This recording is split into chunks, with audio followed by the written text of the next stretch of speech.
एक माँ ने अपने 11 साल की बेटी को बहुत प्यार से खाना खिलाया और कहा, जा बेटा थोड़ी देर तक खेल ले। पर माँ को यह नहीं पता था कि यह उसके जीवन की आखिरी हंसी थी जो उसने अपने बेटी के चेहरे पर देखी थी। 3 दिन तक गांव वालों ने हर खेत, हर कोना, हर दीवार टटोल डाली, पर जब सच सामने आया तो इंसानियत शर्मसार हो गई। दोस्तों, यह कहानी फिल्म की नहीं है, बल्कि यह एक हकीकत कहानी है और शायद आपके आसपास भी हो सकती है। इसलिए इसे अंत तक जरूर देखिए, क्योंकि यह एक कहानी नहीं है, यह एक चेतावनी है। नमस्कार दोस्तों, मैं हूं दिनेश गौतम। आप देख रहे हैं सच्ची कहानी डीजी मोटिवेशन। दोस्तों, यह घटना बिहार के पटना जिले की है। संजना काल्पनिक नाम, उम्र 11 वर्ष। हर दिन की तरह स्कूल से लौटकर खाना खाया और खेलने चली गई, लेकिन वह उस दिन वापस नहीं आई। शाम ढल गई, माँ ने आवाज दी, पड़ोसी के घरों में झांका, स्कूल में फोन किया, लेकिन संजना का कहीं पता नहीं चला। धीरे धीरे संजना को ढूंढने के लिए पूरा मोहल्ला निकल पड़ा। कहीं खेतों में, कहीं रेलवे के पास, तो कहीं बंद मकानों में तलाश की गई, तो कोई सुराग नहीं मिला। अगले दिन थाने में रिपोर्ट लिखवाई गई। पुलिस ने इसे भाग गई कहकर हल्के में लिया, पर माँ को इस बात पर विश्वास नहीं था कि उसकी बेटी ने ऐसा कुछ काम किया होगा। तीसरे दिन गांव के ही एक बुजुर्ग किसान सुबह 5 बजे अपने खेत में निकले।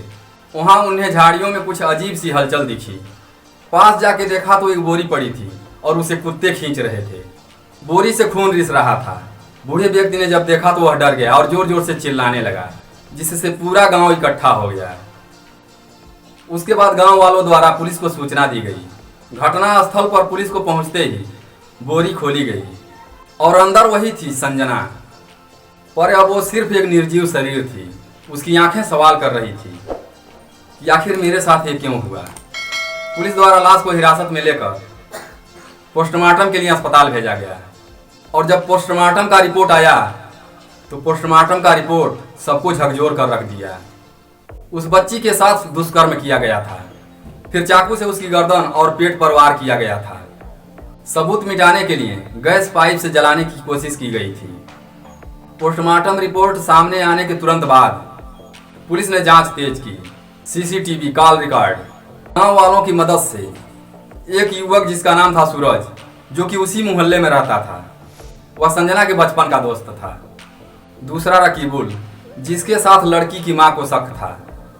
वो अक्सर संजना से बात करता था, लेकिन अब वो फरार था। 3 संदिग्धों को पकड़ा गया और तीसरा एक और लड़का था। घटना वाले दिन सूरज ने अपने दोस्तों के साथ मिलकर संजना को एक सुनसान जगह पर बुलाया, शायद उसे बहला फुसला कर या डरा कर। फिर उन्होंने वो किया जिसे सुनने भर से दिल कांप जाए।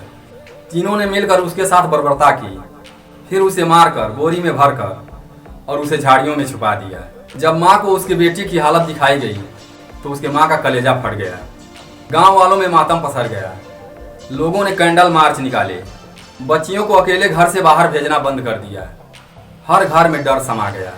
दोस्तों, संजना तो अब नहीं रही, पर उसका जाना एक सवाल दे गया, क्या हम अपने बच्चों को सुरक्षित भविष्य दे पा रहे हैं? एक माँ की आंखें आज भी इंतजार कर रही हैं कानून के फैसले का और समाज की चेतना का।